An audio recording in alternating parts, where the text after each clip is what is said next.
Okay, this is a swing trading video for March 28th.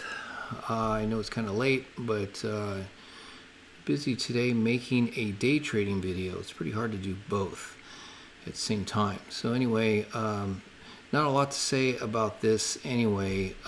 If you want to check out my day trading video, you can. I'll leave it there. I'll leave a link. Also, I just mentioned that in a day trading video that I trade exactly the same as I do with swing trading. The only difference is, of course, the time frame. But I mean, I use the same process as far as I always use momentum. I always find where trend is. I always look for retracements, and I always trade balance areas. That's pretty much it. And that's how I trade long term or short term. So anyway, here's a chart. Here's the ES. This one's the Dow right here. Here's a NASDAQ, and here's a Russell, and I follow all of these. And I look for, these are pretty much my indicators. Russell seems to be leading the way. It has been for over a year, and leading the way down. So ultimately, I think these markets are going to continue down. And that's a good thing to know if you are a swing trader. If you're a day trader, then you just trade whatever trend that is.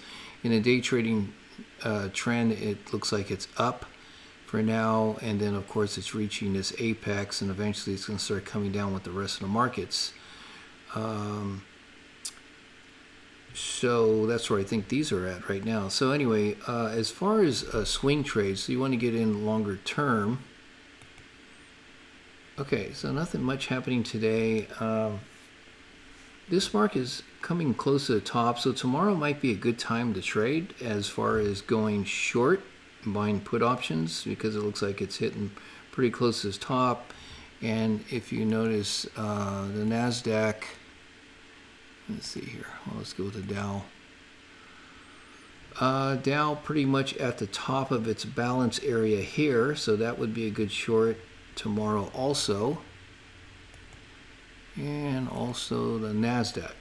NASDAQ is already at its top up here, and it's kind of sitting in the middle of this balance area.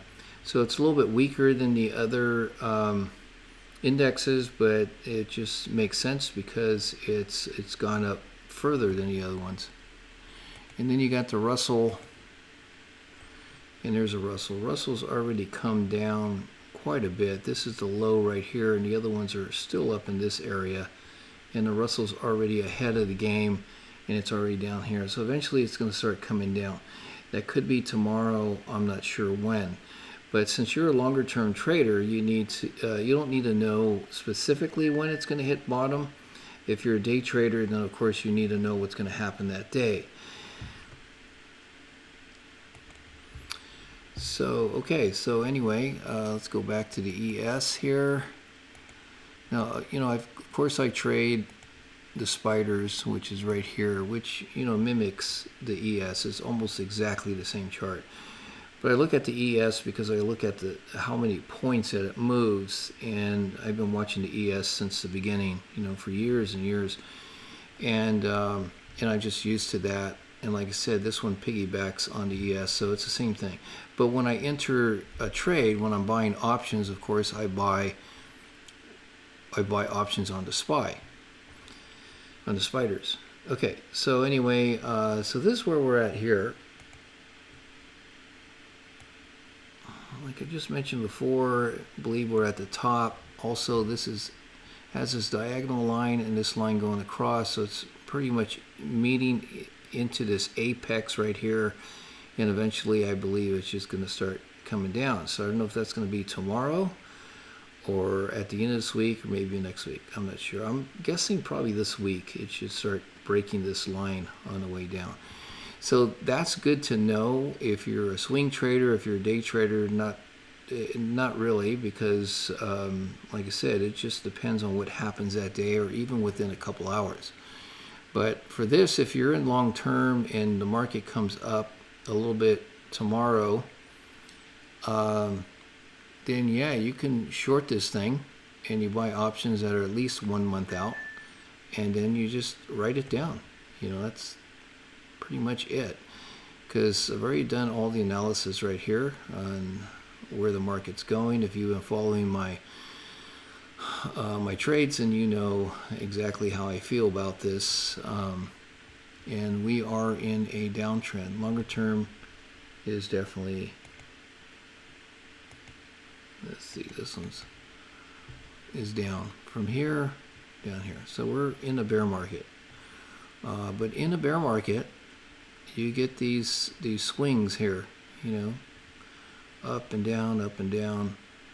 But as long as these highs right here are lower, then we're still in a bear market. Until the market comes up above this line, then we're back in a bull market, which it's not going to do now. It's got to come way down, at least that's what I believe, and then turn around and then start coming up. So that would be the bull market, but that's probably not going to happen for about a year, maybe longer, year and a half. That's my best guess. All right, tomorrow's plan. Tomorrow I am day trading again because I see some big opportunities right now. The market is so volatile. It's great for options. Options love volatility, and you can make 10 times the money that you can make trading stocks. But the only thing is you have to be right, and I'm pretty sure I'm about in the 90% range as far as getting into the market and being right about that. So, okay, again, if this market starts coming up to the top, let's go with into ES right here. ES is even a little bit closer because ES right now is moving. It's in a overnight trading, so it's starting to move pretty good. Let's see, clean that up a little bit. Go into a 4-hour chart right there.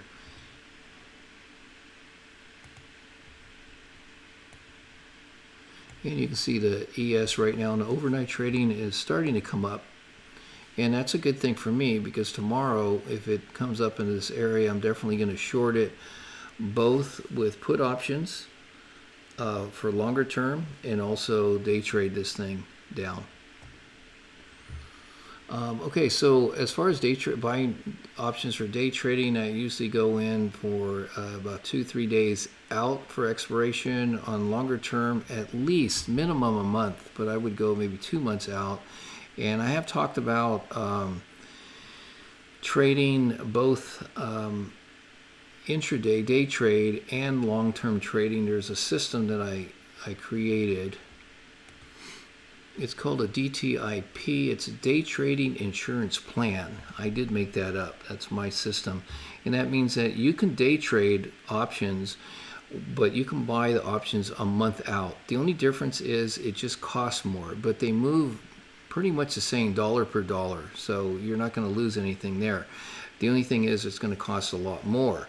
But it's kind of an insurance plan because you can day trade if you hit a certain area, let's say way up here, which seems like a pretty much a 90% sure trade right in this area, about 90% I would say.